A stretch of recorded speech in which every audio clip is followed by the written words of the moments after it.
Hi, greetings people of the internet. I hope that you can see something here at least, because what's going on here? Because this camera has no viewfinder on, so I'm doing this completely anonymous to my vision. Well, that means either. So hi, hello, I hope you had a lovely Christmas, or happy holidays, or whatever the phrase is this millennium. So it's Boxing Day 2024 in the UK. And as you've seen from the title bar, I bet you were all open to presents yesterday and you thought, this is really lovely, mum, dad, uncle, auntie, wife, husband, cat, dog. But what I really wanted was a Paul Murphy book for Christmas, and I don't appear to have one here. Can it be you didn't know anything about them? Well, allow me to take you to this YouTube video so the next year, or come my birthday, you'll know what we want to get. So I thought I'd run through some of my books that I know available on Amazon. Extraordinarily reasonably priced. All they want is money. Simple as that. Nothing too onerous. And all the royalties go to my beautiful children. Oh goodness me, what's going on here? when they grow up, because they are 10 and 12 now. So in no particular order, apart from them going through here. So again, I got no. What is that? It's a guitar cable. Even when I'm on the ground, I fall over. I do it very well, don't you think? This is A New Journey Ahead. And this is In the Olden Times. One would have written a series of songs for an album. But of course, those are olden times. Streaming has kind of put all that to one side. A New Journey Ahead is a series of songs that these are lyric booklets, these ones here. The songs are written about a certain person, they've written to her, about her, or me visualising her as a central character of another song.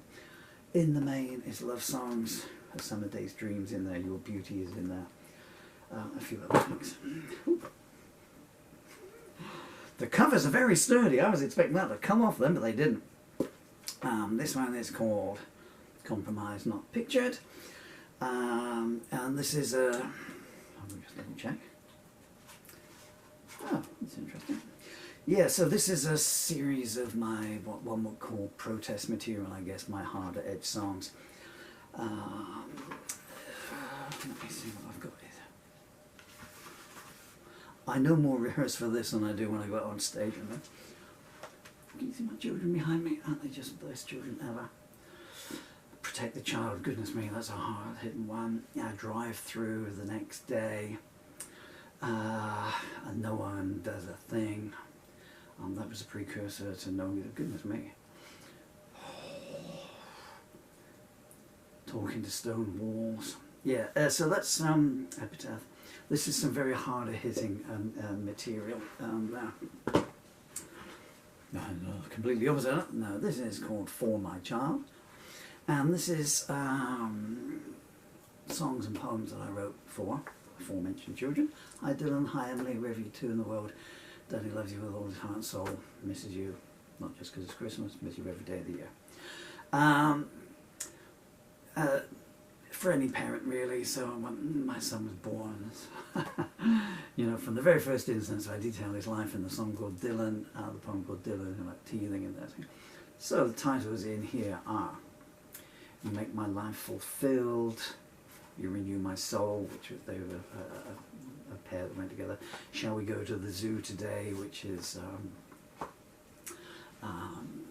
it's kind of, you know that song Bob Dylan, Man Gave Names to All the Animals, or I think it was a Pete Seeger song as well, maybe as well. So I kind of wanted one of that today, you know, shall we go to the zoo? Shall we see a canoe? What do? Okay, we're going to all extremes here. I am not very comfortable at all here. Let's try that. Rodin. From my cold dead hand. I do apologise, I've got a laptop down here because I don't have copies of all my books. So, now, From My Cold Dead Hand is, well, let me just move something around here. How far down is it? Melting.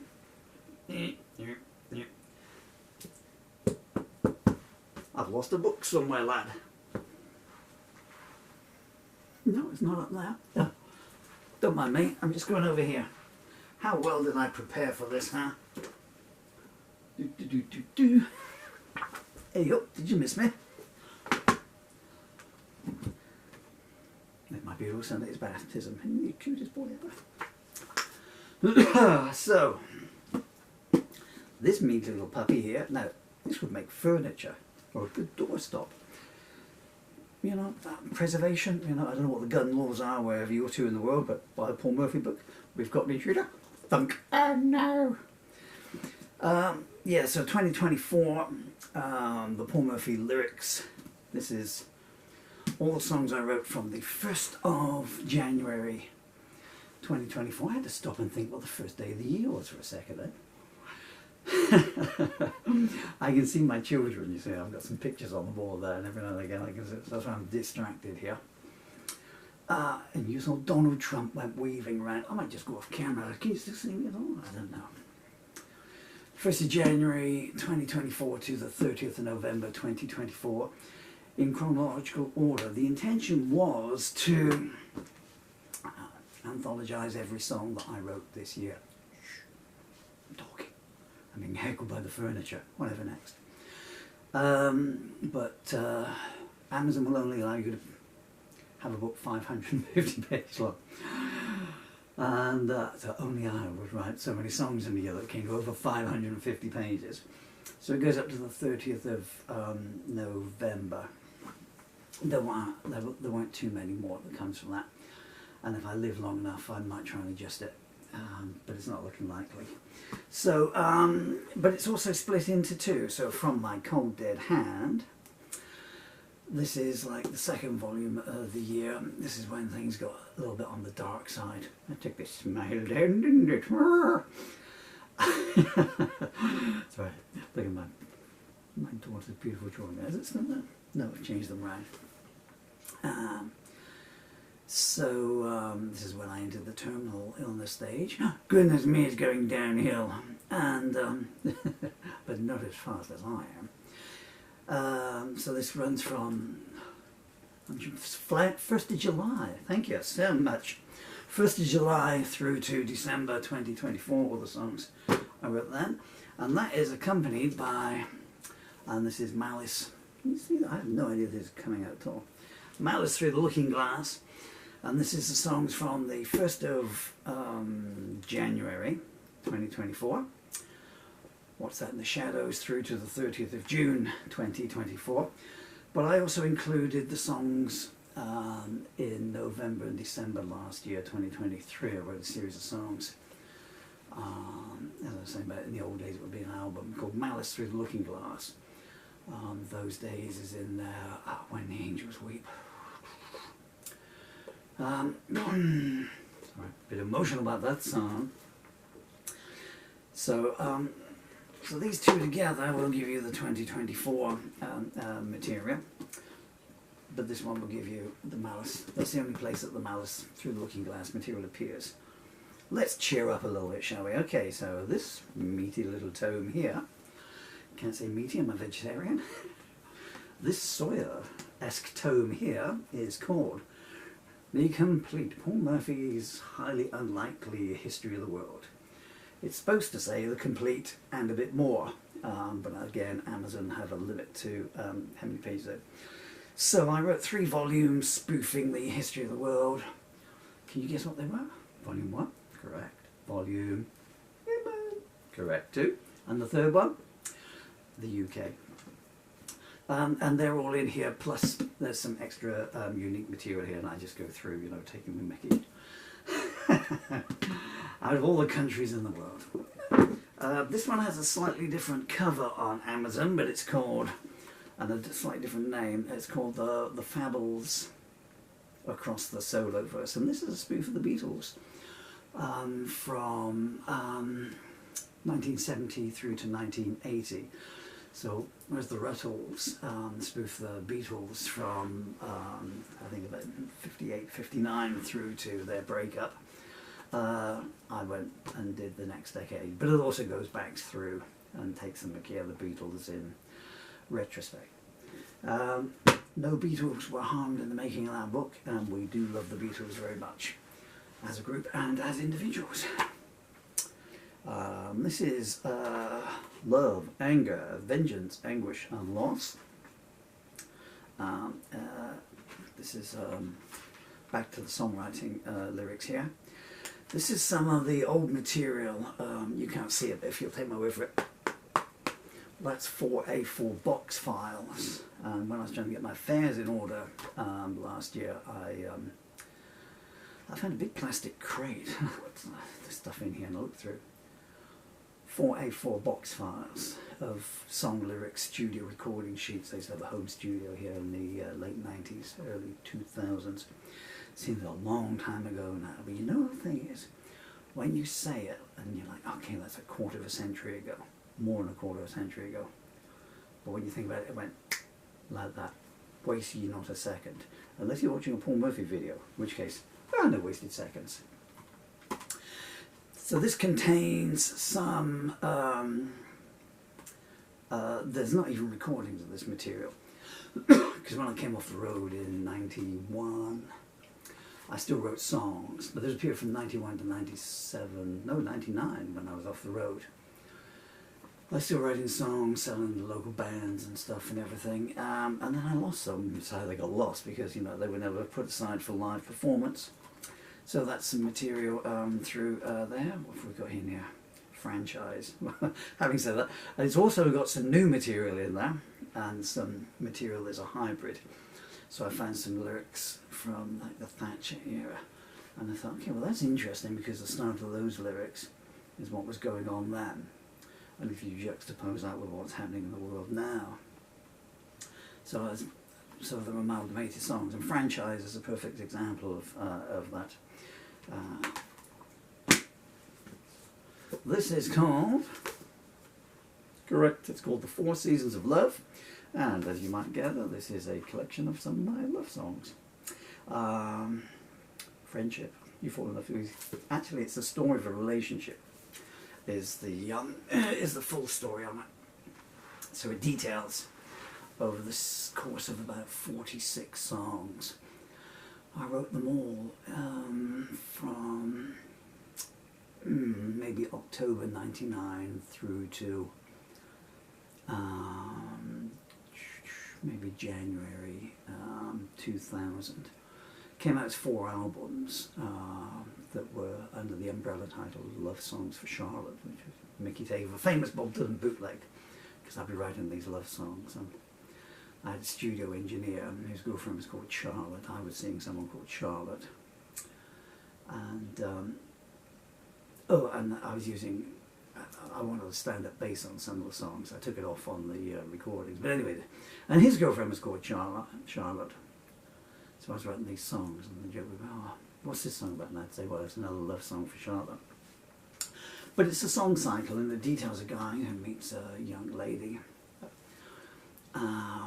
becomes interested in her, they go out, it details highs and lows of relationship, the backstories to their lives, how they got to the point.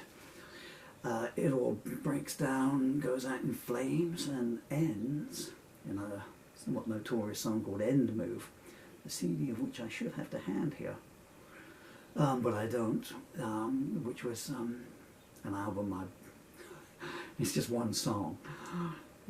It's an entire CD, it's one 73-minute long song, and it's, well, it's a doozy, if you'll forgive me for saying so. What have we got next here? Songs Without Music. Songs Without Music was my first lyric anthology that came out maybe 2018. It's now out with an updated cover, because I don't look like I did in 2018, or like I did tomorrow. And this was my material from my very first song through to when I was on stage, but then also including some material from my first album, maybe next year. You can't find any of these albums because they were all produced on Audrey Records, except my own label. And because I was never, never big, don't get any ideas there. But I was known around, and I always had material, so I could always fill a hall for someone else, all the bands want to be on that. I think I perform, if you forgive me for being a bit egotistical there. This is called Crystal Heart, and this is another section of love songs. Included in, I see here, The Fair Angel of Sherborne. Another one of my 24-minute long songs. All That Precious Love Is Gone. Did you know I was only singing that the other day? I found the original handwritten lyric to it. So, love songs from all sides, good and bad, you know. Love isn't always a pleasant experience. Enough about me. Tell me about yourself. What have you been doing today? Wasting my time watching a pornographic video. Oh, here they do. Dylan, if you ever see this, remember this train set? I've still got it in storage somewhere. Never threw anything away. I'm chuckling about an anecdote that I can't tell you from one of my ex-wives. So, stories that rhyme. I won't say it is what it is. It's a collection of song lyrics. It kind of follows on from songs without music. So it took from 99 through, so it's an anthology. A lot of previous released material in there as well. And that runs up through till, well, I stopped writing songs when my son was born, which was 2012. I think I was 53 when my son came along, and it was time to put the guitars down and pick the nappy cream up. It was a fair swap. I advise anyone to do it. Horizons, this is, it says Horizons, love songs, and this is mainly just all very nice love songs. So it's Valentine's Day, and you wish to give your partner a nice present to express your feelings for them. I'd go for this one. I'm being serious there as well. I would buy that if I hadn't written it. In fact, I did buy it. Maybe tomorrow, maybe next year. This is the small one, but again, I think it's only $2.99 or something for you in the UK. This is the Maybe Tomorrow, Maybe Next Year album. I should have put my CDs in, shouldn't I? I normally have copies of them around because I've just been trying to upload some of them to Rumble. Whoa, anyway, focus, Murphy, focus, my boy. So, oh, if you're getting bored, look at this. Look at this cute little face here. My first day in the army in 1976. How could you not buy books for this from this person? If you don't love army veterans, that's okay. That's okay. If you don't think that. So anyway, so maybe tomorrow, maybe next year. This is a love story. Maybe tomorrow, maybe next year was an album I wrote in the end of 97 and the first week of 1998. And as it says, it's a love story. It's a three-person love story. It's about three people. I'm going to get a bit serious here. It's about three people being in love in different combinations, you know. Someone comes off the loser, as you can tell. You can view a lot of these songs, obviously, the Maybe Tomorrow, Maybe Next Year album is all online, both studio and some recorded versions. And you're going to move my mouse about here. As Richard Gere once said, allegedly. Well, here's one that I credited to my son. So, I mean, because he inspired it.